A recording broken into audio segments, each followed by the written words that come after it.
Bom dia, pessoal. Quinta-feira, dia 1º de agosto. Hoje inicia-se mais um mês aí na vida de todo mundo. E a gente tem aí uma parceria entre a Uber e a BYD. Olha só, uma parceria global que vai começar aqui na América do Sul, América Latina inteira, na verdade, e também na Europa, favorecendo com preços e condições especiais para quem vai adquirir os carros da montadora chinesa para trabalhar dentro da plataforma da Uber. Cara, que notícia legal, né, O Elon Godoy? Musk deve estar nem um pouco feliz depois dessa aí, viu? Né? Nossa, eu sempre lembro do vídeo do Elon Musk rindo da BID. BID? É, Elon Musk. Sinto muito aí. BID vem regaçando aí. E também o desemprego no Brasil cai para o menor nível trimestral desde 2014. Olha que notícia boa que a gente tem. Tanto em relação ao trimestre anterior quanto o trimestre anualizado, a gente teve um bom resultado aí. O Brasil também tem o terceiro maior juro real do mundo, após a decisão do Banco Central de manter a Selic aí em 10,5%. Essa decisão aconteceu ontem à noite e a gente vai trazer hoje mais aqui no seu Soco Matinal, que é esse programa bonitinho, elegante, suave, compilado para você ter todas as notícias que você precisa saber sobre mercado financeiro, macroeconomia e geopolítica e sentar com todo mundo ao seu redor, falando coisas mais inteligentes e parecendo ainda mais inteligente do que você já é.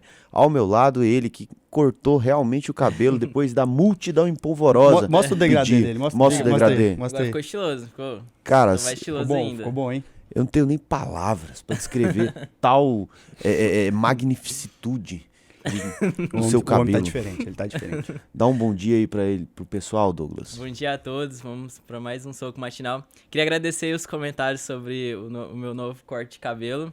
Mas é isso também, eu acho que eu fiquei bem legal, bem estiloso, acho que tá massa também. Tá melhor do que antes, poxa. Por que você não... Bom dia Eu não a todos. falei nada.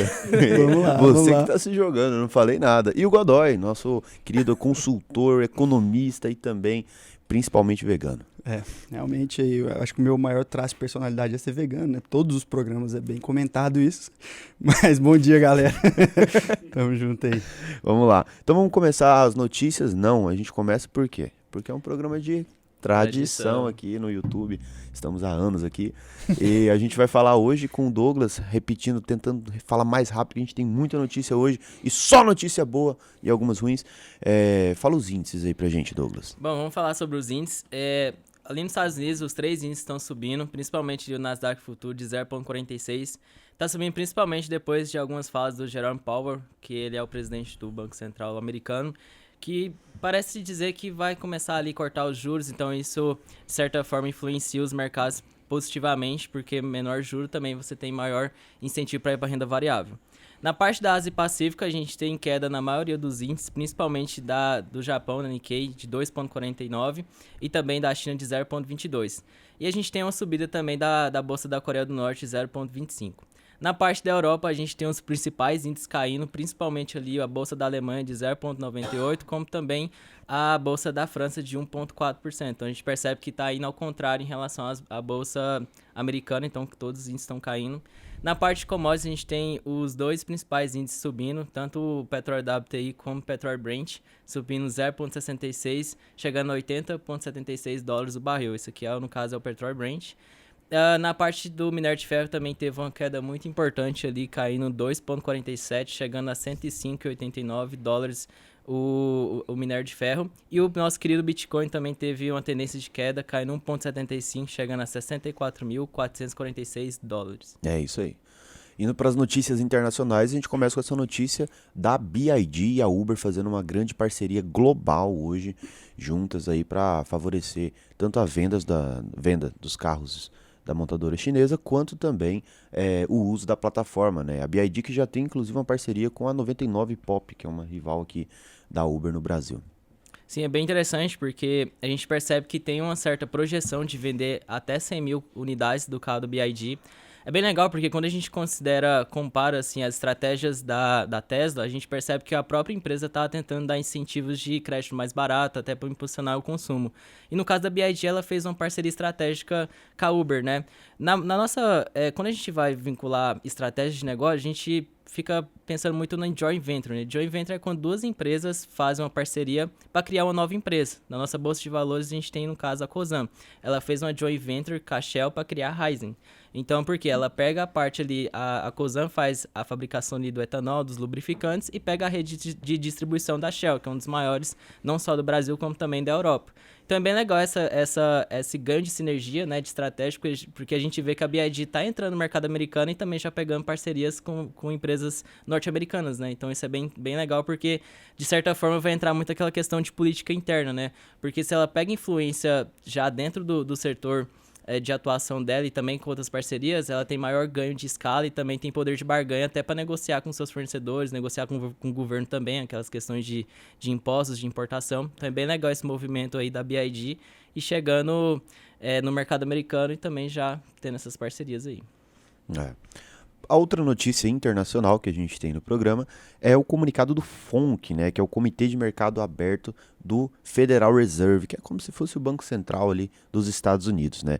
Então ele evitou dar alguma sinalização sobre a redução da taxa de juros, né, mas mostrou avanços para o mercado, né? Então o mercado talvez já esperava ali um posicionamento mais claro sobre uma redução de taxa de juros lá nos Estados Unidos, mas o FONC, que é o responsável por fazer isso, esse Comitê de Mercado Aberto, né, ele não sinalizou claramente, mas deu sinais de avanço para essa redução. Exatamente.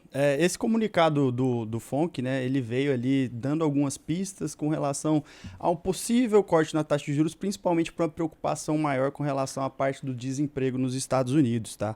Então, assim, a gente sabe que existe ali uma relação inversamente proporcional entre a taxa de juros e o desemprego. Então, à medida que você deixa a taxa de juros mais elevada, o desemprego também tende a subir. Tá? Então, assim, se você mantém por muito tempo essa taxa, você perde o time e começa a entrar o país em recessão ao invés de só controlar a inflação. Então, eles mudaram a percepção lá da inflação nos Estados Unidos de...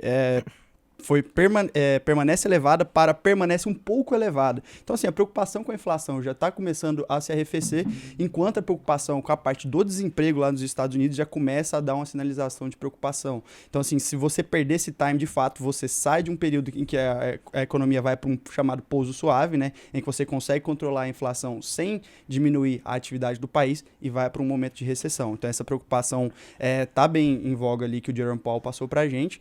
E vamos ver como é que vai ver a ata, né, que geralmente sai uma semana depois, e a gente ter mais detalhes aí como é que tá essa visualização do FONC. E essa redução de taxa de juros lá nos Estados Unidos impacta totalmente a nossa próxima redução ou não de taxa de juros pelo nosso o nosso FONC, que é o Copom, né, que é do nosso Banco Central, Comitê de Política Monetária brasileiro aqui. Então, sempre quando a gente tem um posicionamento norte-americano em relação à taxa de juros lá, a gente consegue também se posicionar aqui, porque é uma questão de oferta e demanda, né? A gente sempre traz isso aqui no programa. A outra notícia internacional que nós temos, né, que é esse problema, essa falha de tecnologia que a gente teve da CrowdStrike, né, que ocasionou ali um apagão de 5 dias na Delta Airlines, né, e o CEO da empresa, né, da Delta Airlines, notificando todo esse prejuízo de 500 milhões de dólares, cara, pensa. E as pessoas ainda ficam chateadas ali quando cai energia. Nós aqui, tinha um cara furando aqui o teto, atrapalhou meia hora a nossa gravação. Ou o meu computador que começa a reinicializar ali no dia. Olha, 5 dias, 500 milhões de dólares de prejuízo, cara. Exatamente, é bem Olha ruim, isso. né? Porque a Delta Airlines, que é a empresa ali do setor de transporte aéreo, né? Ela teve que cancelar cerca de 6.300 voos. Então isso impactou tanto os 500 milhões. E no caso, o CEO, ele quer apenas uma reparação no caixa, né? De forma justa, ele utilizou essas palavras mesmo. Hoje a caixa da empresa está em 3,7 bilhões e ela tem 750 milhões para alguns créditos de impostos lá que tem nos Estados Unidos. Mas de certa forma impacta, né? E imagina se isso vira moda, né? Porque imagina só uma empresa de energia, no ano de 2000 parece, teve um apagão no Brasil, na época ali do governo do FHC, e isso causou grandes prejuízos para muitas empresas, principalmente da indústria. Então, assim, é claro, a gente tem esses erros, existe também um impacto financeiro, mas a gente percebe que se isso for de forma global, muitas empresas podem ter, não vou falar entrar em falência, mas pode ter dificuldade financeira para fazer essa compensação financeira, né? Porque isso é muito, às vezes, algum desastre natural também. Então, quando a gente pega empresas de seguro mesmo, você tem um sinistro ali, você tem uma crise hídrica, ou às vezes uma questão de de alguma perda ali, que às vezes não está sendo projetada, às vezes essas empresas podem ter uma certa dificuldade ali. Então é bem interessante essa notícia, porque envolve até os riscos do setor, né? Porque o setor de transporte aéreo, por mais que você tenha maior gasto ali com combustível, você tem margens apertadas, se você tem um juro um pouco mais alto, porque essas empresas trabalham muito com leasing, que é basicamente o aluguel desses imobilizados, que no caso são os aviões, então são vários riscos desse setor, então isso acaba que impacta bastante os cotistas, não, os acionistas desse tipo de empresa. Eu acho também, assim, um tanto quanto irresponsável da parte do pessoal do CrowdStrike subir uma atualização que não tinha sido testada. Então é uma coisa também que o CEO da empresa da Delta, que é o Bastian, estava lá durante as Olimpíadas, ele deu essa entrevista durante as Olimpíadas e falando sobre esse incidente, né, o prejuízo que a empresa teve por causa dessa atualização não testada. Então, cara, foi um erro operacional que poderia ser 100% evitado. Então, nesse caso aí, a empresa realmente deveria ser penalizada pelo que ela fez e causou o famoso Blue Screen Day ali, né, para todo mundo. Nesse caso, eu ouso concordar com o palestrinha mesmo. A gente tem aí uma empresa que o produto dela é a segurança. O produto dela é fornecer esse amparo tecnológico de segurança para grandes empresas, e quando ela não consegue fazer isso, né, ela claramente o produto veio sem função, então faz sentido. Diferente de algum outro desastre natural que acontece especificamente, tal, então é complexo, né? É uma situação que é uma grana muito alta, que pode levar a prejuízos de anos, né?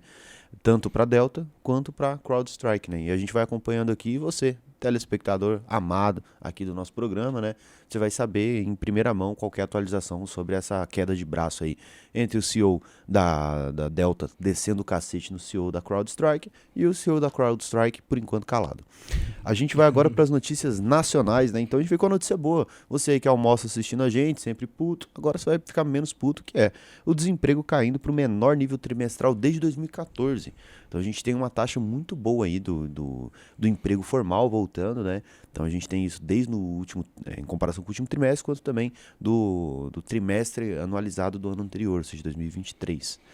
Exatamente. A taxa de desemprego do Brasil caiu para 6,9% no trimestre, agora encerrado em junho. E, cara, isso é muito bom, porque como o Edson falou ali, a gente viu uma redução ali de 1 ponto percentual em relação ao trimestre anterior e 1,1 percentual em relação ao ano passado.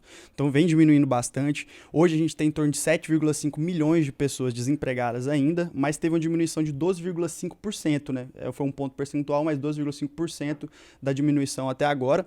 E, realmente, isso aí é o menor número de desempregados desde 2015 e mais da taxa de desemprego desde 2014. Isso é bem interessante. Se a gente for olhar para a parte da população ocupada, hoje a gente tem um número de trabalhadores em torno de 101,8 milhões, que é o maior desde 2012. E com relação aos empregos formais, a gente está vendo também uma leve aumento aí com relação à parte do emprego formal, indo para 38,3 milhões de empregos com carteira assinada e 13,7 milhões sem carteira assinada, tá? E são ambos também que estão batendo recordes históricos. Na parte do trabalhador autônomo, a gente tem 40% dos trabalhadores, ou mais ou menos 39 milhões de pessoas, que são autônomos, e teve uma redução de 0,3% nessa taxa de trabalhadores autônomos. Já o rendimento médio, quanto que esses trabalhadores estão ganhando ali, em média, está dando em torno de 3.214, tá? Que também teve um aumento de quase 2%. É um aumento interessante com relação, porque está sendo um aumento baseado no trimestre, então é bem interessante com relação a isso. E já olhando ali para a parte das previsões de inflação, né, a gente viu que as previsões de inflação estão aumentando ali de 4,05% para 4,10% para esse ano. Por que isso é importante, tá? Porque mais gente empregada, a gente tem mais consumo geralmente gera mais inflação. Então, esse aí que a gente também já está de olho com relação a isso, mas essa é uma notícia 100% boa.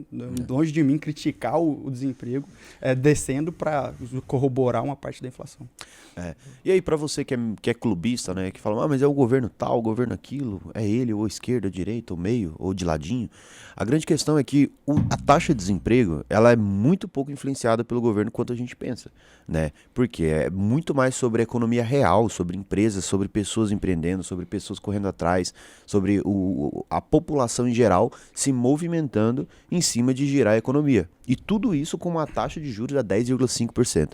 Por isso que eu volto a sempre falar, cara, o brasileiro é muito foda. O brasileiro é foda pra caramba. Por quê? Com a taxa de juros, que é a terceira maior do mundo hoje, ou seja, a taxa de juros, quando ela tá alta, ela freia a economia. Ela trava, ela faz com que a economia não gire. né? Ou seja, é muito mais fácil você rentabilizar jogando dinheiro na Selic da vida ou em outra renda fixa e viver disso.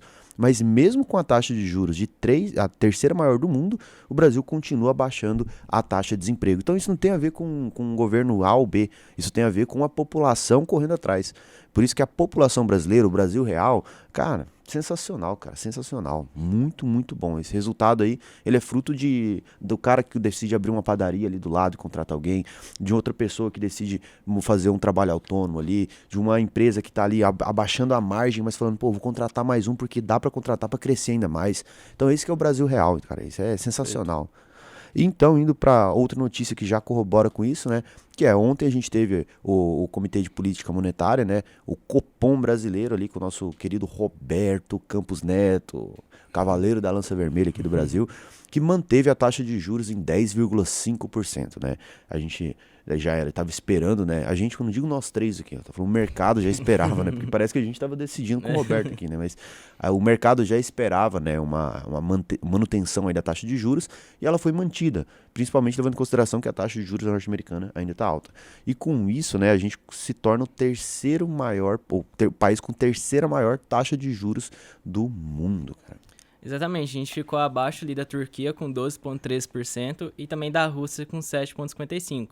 A Turquia a gente vê que teve muita conjuntura ali, muito porque o presidente, o que acontece? O Banco Central da Turquia, ele não é independente como nós. Então, basicamente, o presidente atual pode ir lá e alterar essas taxas, ou conforme ele está imaginando como é que a economia pode se comportar. E a Rússia, a gente percebe que a gente está passando por toda essa crise aí, essa guerra que está acontecendo ali, tanto a Rússia e a Ucrânia. Então, eles precisavam aumentar as taxas de juros, porque senão eles teriam muita dificuldade na moeda, né? Por mais que seja um país exportador e também muito grande ali na parte de petróleo, a gente percebe que eles tiveram que fazer esse movimento aí, aumentando as taxas de juros.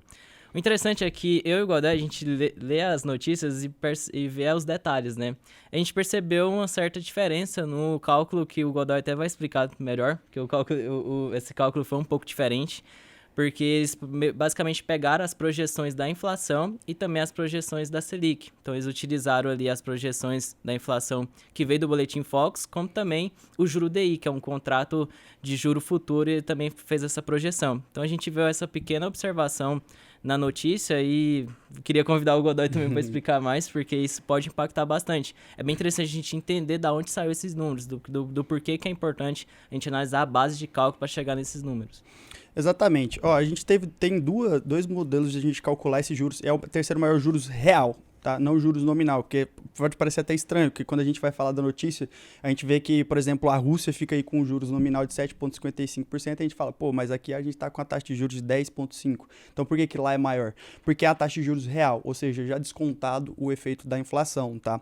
Então, assim, a gente tem dois modelos de cálculo com relação à parte da taxa de juros real, que é o juros ex post e o ex ante. O ex post, ele é utilizado para verificar períodos passados. Então, por exemplo, um investimento que você teve passado, alguma coisa do tipo, e o ex ante é para projeções futuras. Então, o que o Brasil está tendo, a terceira maior taxa de juros real ex ante, ou seja, olhando para o futuro com as expectativas que o Douglas já falou. Então, a gente vai utilizar ali o Boletim Focus, os contratos de DI para 360 dias e vai retirar a inflação que é medida ali no Boletim Focus, que sai toda segunda-feira, por volta das 8h30 da manhã, divulgado pelo Banco Central.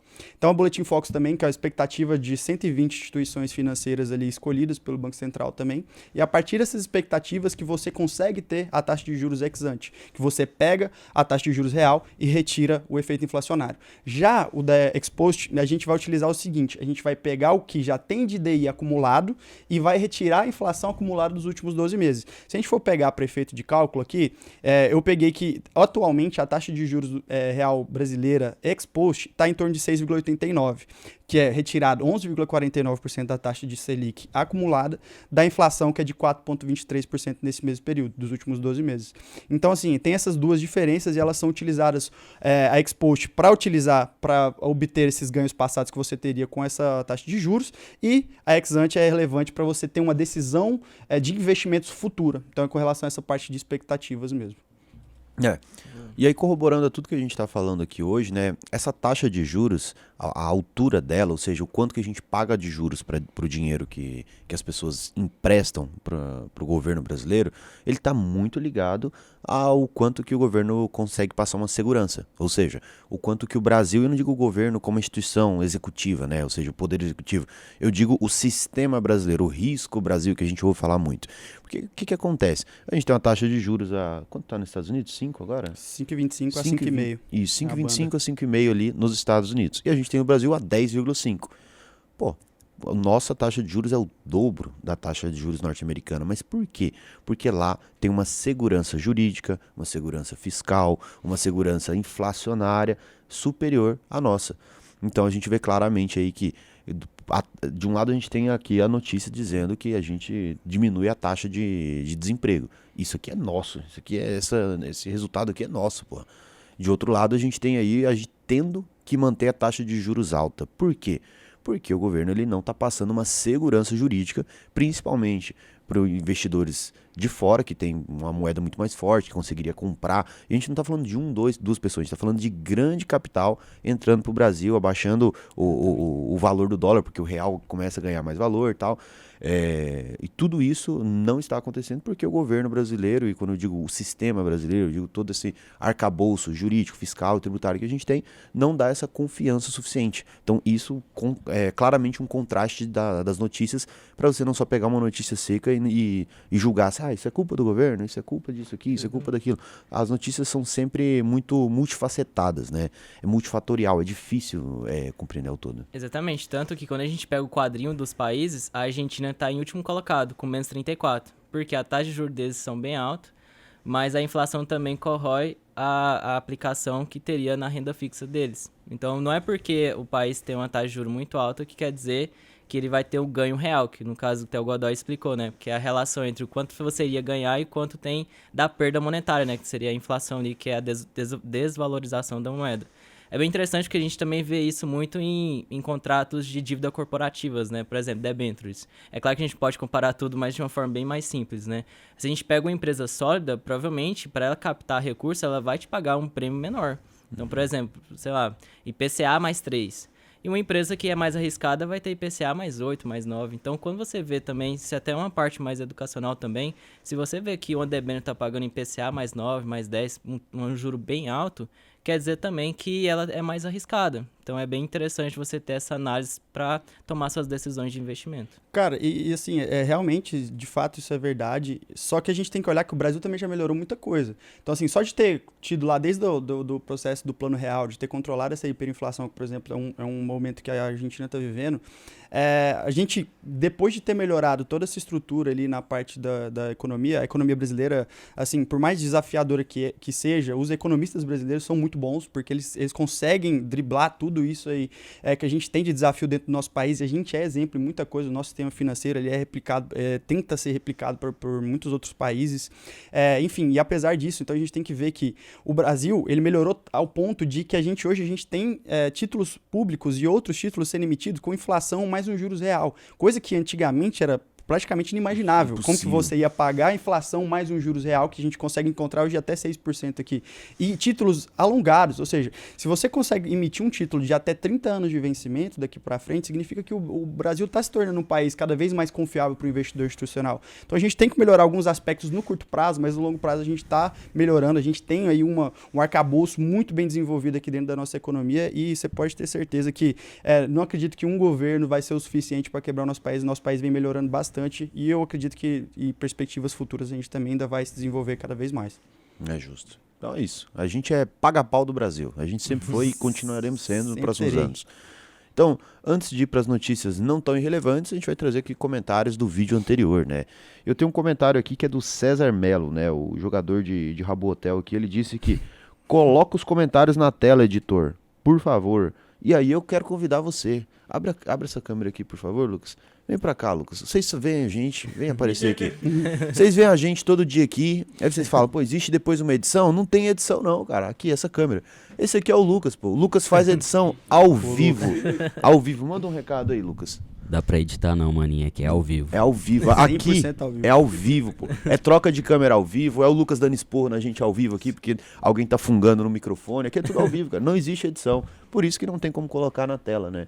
Então a gente grava aqui, a gente não faz ao vivo porque perde alcance no YouTube, como a gente tá pegando aqui, mas é tudo ao vivo. Aqui, até as potocas que a gente fala aqui, tudo A gente vê o Zé chegando aqui pra entregar um chimarrão ao vivo. ao vivo. No final ainda tem uma musiquinha. O Lucas é tão bom que ele coloca uma musiquinha durante o recado final, vai Exatamente.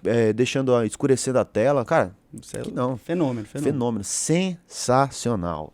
E o seu comentário, Douglas? Bom, meu comentário hoje, na verdade, queria agradecer primeiro ao Glengendas 8485. Ele foi o que mais fez comentário ontem. Tipo, Oh, ele- foi muito comentário, então queria Foi mesmo. agradecer por você ter ajudado a gente nessa questão aí do cabelo Que é também. muito uma campanha, importante. né? É Que era uma- muito importante. Que era extremamente importante aí pro mercado financeiro brasileiro. Mas o meu comentário hoje é para um amigo também, que era o Matheus Vieira 3263. Realmente ele é meu amigo, a gente estudou junto também. A gente até foi menor aprendiz na Saneago, que é uma empresa de saneamento que tem aqui no estado de Goiás. Ele falou, né? Faz o degradê, Douglas. Então, eu fiz, né, como prometido, que promessa é dívida, né? E aqui eu falo, manda um abraço para todos os jovens aprendizes aqui da Saneago, todo mundo te assistindo, e da Saneago para o mundo. Engraçado é que a gente foi menor aprendiz até meados de 2020, aí agora a gente está em outras empresas também, contribuindo de outras formas, mas queria agradecer a todo mundo, e a Saneago foi bem legal, foi uma experiência bem interessante ter trabalhado lá. Fala pro pessoal que não conhece a Saneago. Saneago é o quê? É a... Saneago é uma empresa de saneamento De daqui Goiás. do nosso estado de Goiás, tanto saneamento e também esgoto. É bem legal e assim, é uma empresa que é capital fechado. Na verdade, ela é misto, né? Ela tem também alguns integrantes ali no capital social da empresa, mas ela não é aberta a mercado. Então, diferente da Copaz, da Sanepar e da Sabesp, ela ainda não foi para IPO, que é vender suas ações ao mercado, mas é uma empresa aí do nosso estado de Mas o Goiás. governo tá tentando. Alô, Caiado. Cara, eu quero dar um abraço aí também pro pessoal da Saneago, porque eu também já fui jovem aprendiz da Saneago, então... Não, agora eu Um respeito o abraço. Godoy, velho, porque pra você ser... Não, antes Cara, só me ele... respeita agora. Beleza. Até 5 Não, minutos agora o atrás ele mano, não respeitava. Não, de verdade, o Godoy é muito bom.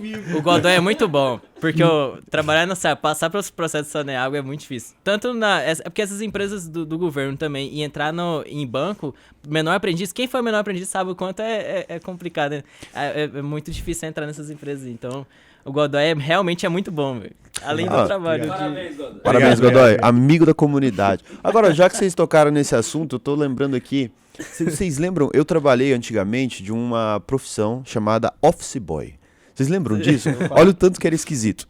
Toda empresa, qualquer empresa, poderia ser uma padaria que tem uma pessoa. Não, padaria não tem uma pessoa, mas sei lá. Qualquer empresa que tem uma pessoa, um salão de beleza, ela precisava ter um menino que estava no ensino fundamental, ensino médio ali que seja, que vai andar de bicicleta na cidade de interior e levar todos os cheques que ele recebia no banco. Por quê? Porque tem que pegar fila no banco, senão eu paro a minha empresa para ir lá levar no banco. E não tinha nada, não tinha sistema online de banco, tinha que levar o cheque.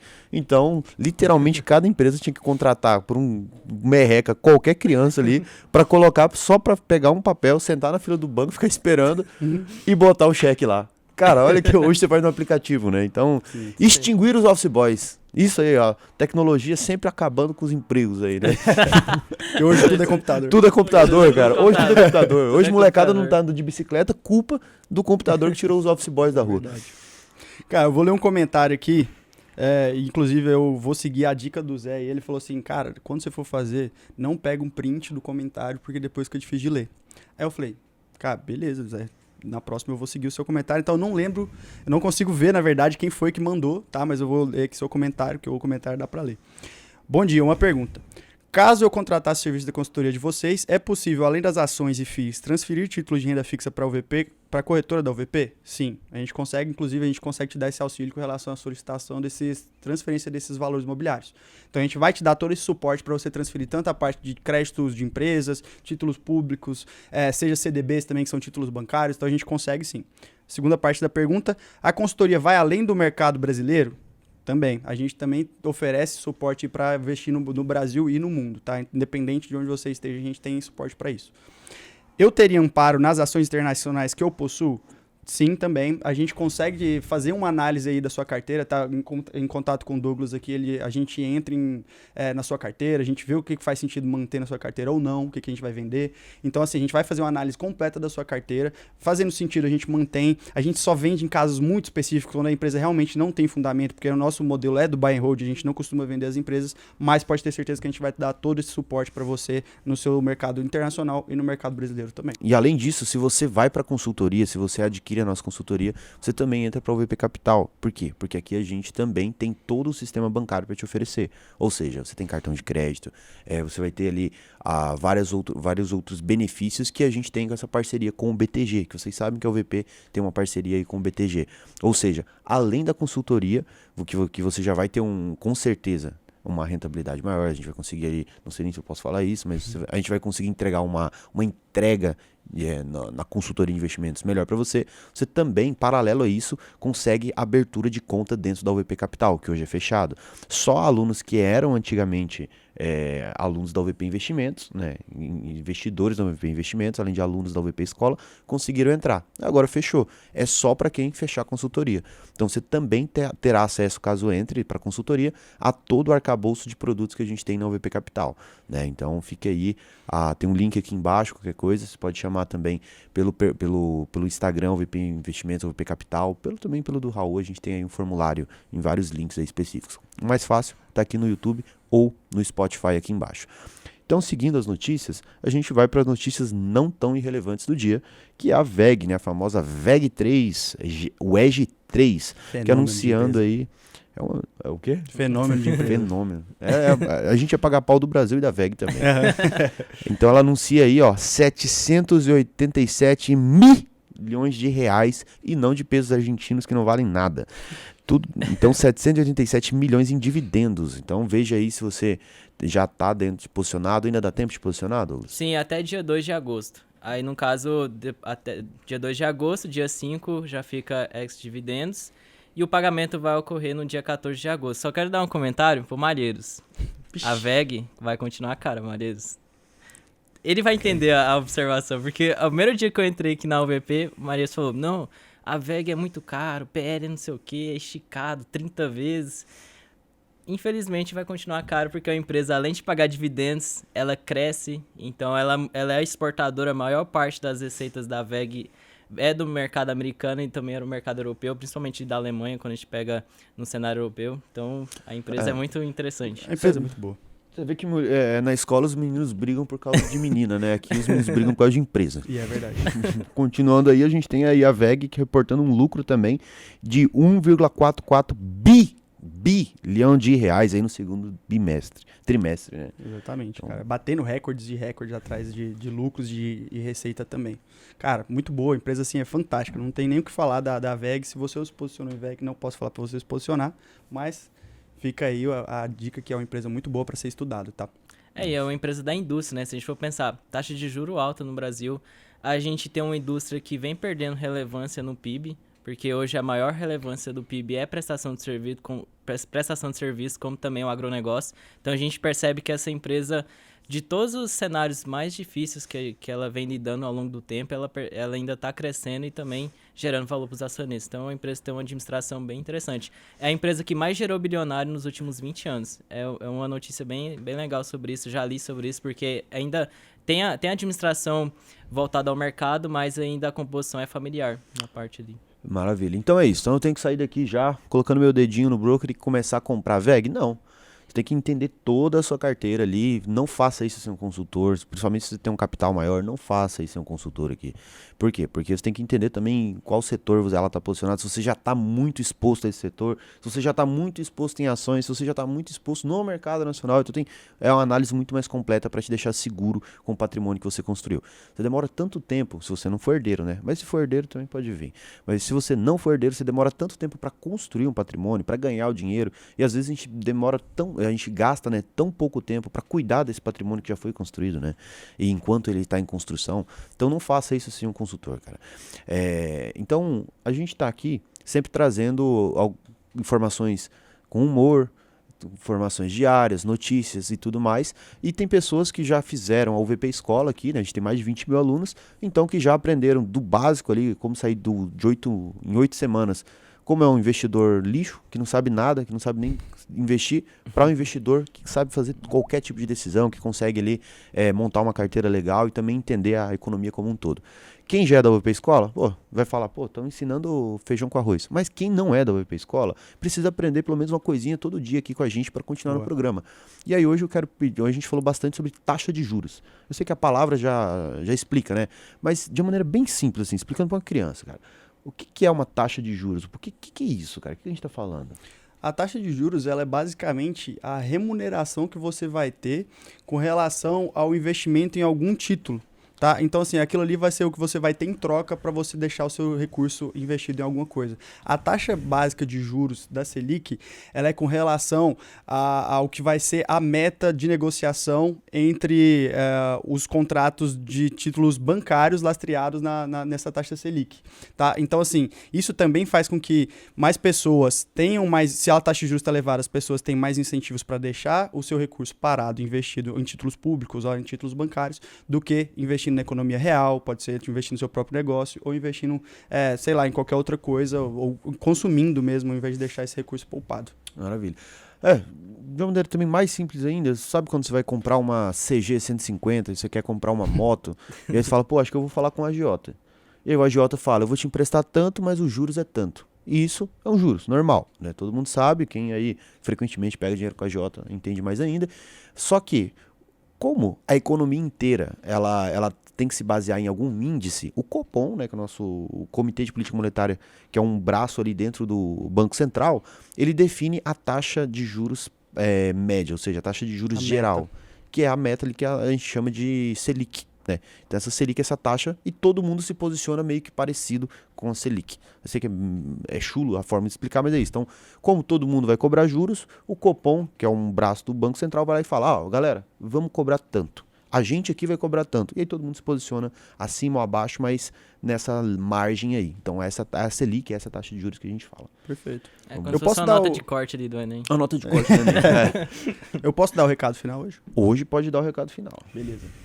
Galera, o recado final é pra você que vai aí pra um casamento e você possivelmente vai se iludir que você vai comer o bebê de graça. Cuidado com a hora da gravata. Seja o primeiro. Cuidado Sempre com a hora da seja o gravata. primeiro. Nunca. Porque, exatamente, cara. Se você for um dos últimos, depois da euforia, cara, cuidado.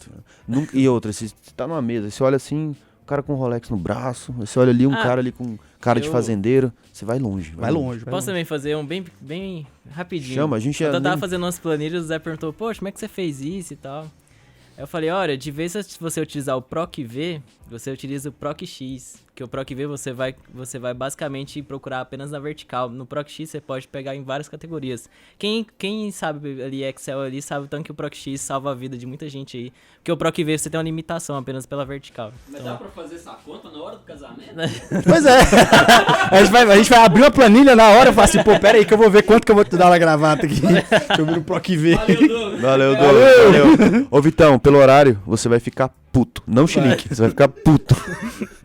O Vitão não gosta que fala que ele deu chilique até hoje. Ele deu um chilique porque eu falei que era chilique. Então, Vitão, você tá puto. Puto, cara.